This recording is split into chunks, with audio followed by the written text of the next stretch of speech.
welcome back to Fantasy Tipped. Julian here for another draft episode. This one about 10 mistakes that a lot of people make on the day of their draft. Before we jump into it today, guys, drop a like and hit that subscribe button if you haven't already. More than half of you guys that watch this channel are not subscribed, so I really would appreciate if you hit that button. And if you do want to take your support to the next level, I do have in the description below the link to my Patreon. You unlock plenty of things like my draft rankings, as well as being able to DM with me whenever you need. Ask me any fantasy hockey questions you have, and I'll be happy to answer you. My Fantasy Tipped Members League is now full, so thank you to all of you guys that decided to join. I appreciate each and every one of you guys. And without further ado, let's jump right into today's content. Now, the number one mistake that people make on draft day is drafting a player because he was amazing for you last year. And there are a lot of reasons why sometimes that works out and sometimes it really goes to bite you in the butt. Just because a player was amazing last year doesn't mean he's going to repeat that success the year after.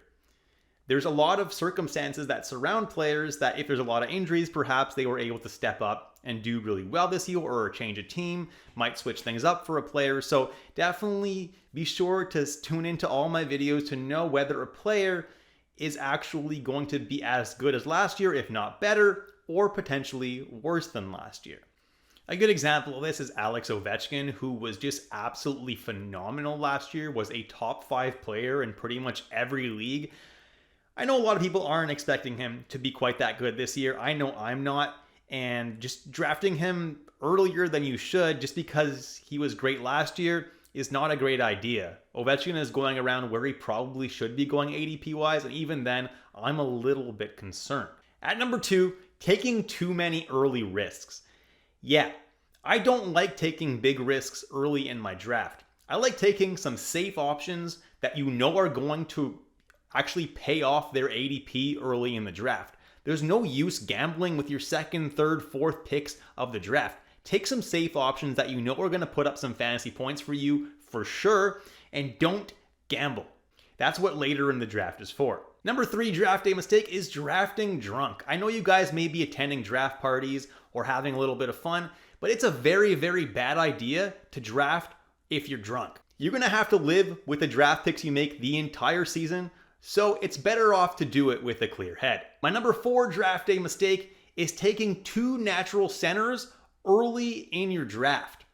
In my opinion, this year, that is a huge mistake, even more so than most years. There are some great value natural centers going super late in drafts. Guys like Monahan, Fantilli, just going crazy late in your drafts, and grabbing 2 natural centers super early is just not a great strategy.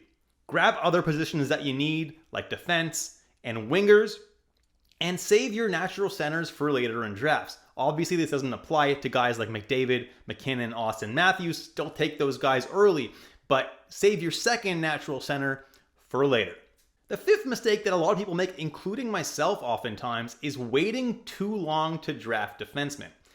Defensemen often go pretty early ADP-wise from what I've noticed, earlier than where they're actually going to finish the year. So yeah, you're going to have to maybe reach a little bit for a defenseman, but unless you want a team full of really crappy defensemen, it's probably a good idea to reach a little bit for a couple of defensemen. That way you can actually have a solid, competent decor and not be searching for a defenseman on the waiver wire your whole season. My number 6 mistake is not understanding your league rules.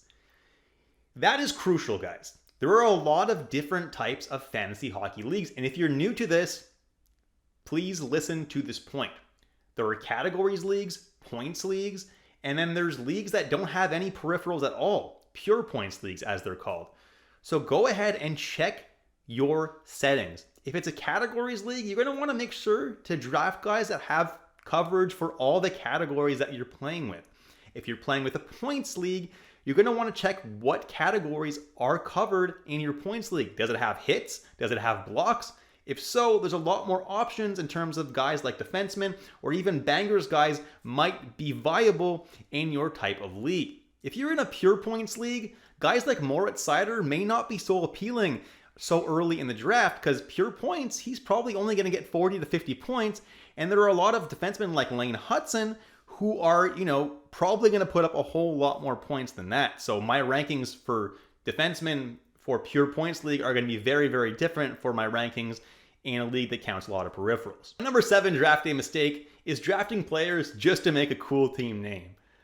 My go-tos are often I Knew You Were Trouba, Hungry Like the Wolf, or plenty of other music-related puns.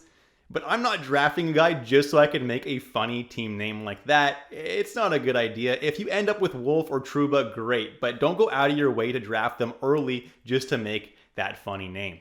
At number 8, not checking on injuries is a pretty big deal, guys. And I haven't released it yet, but within a week or a week and a half or so, I'm going to be putting out an injury report video so you guys know which players with a designation on Yahoo are actually injured and which one are not. There's guys like Brandon Hagel who still have a day-to-day status from the last season. Absolutely crazy that Yahoo still hasn't updated their site with who is actually healthy, but I'll be doing that in a video very, very soon, so stay tuned for that. At number 9, stacking too many players from one team could be a very, very bad idea. Let's say you draft Austin Matthews first, and then you also get your hands on Nylander, Tavares, and Morgan Riley late in the draft. Great. If the Leafs are having a good week or a good couple of weeks, you're going to be flying high and winning matchups. But if the Leafs suddenly go cold for a couple of weeks, you're going to be losing just because of the Toronto Maple Leafs, and you do not want that.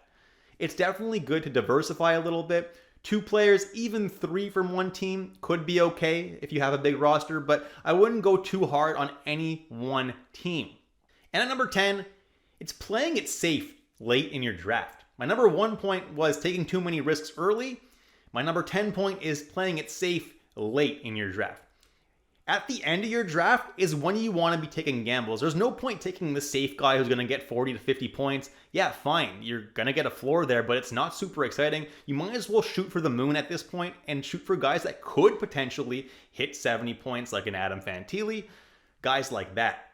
And I've also posted a video of late round draft steals. That's a really good one to check out, guys, if you haven't already. Late in your draft, there's some really, really good options that have really high upside instead of taking such safe options late in your draft. And that's it for this video, guys. If you enjoyed the content today, drop a like and hit that subscribe button if you haven't already. And I'll catch you all in the next episode of Fantasy Tipped.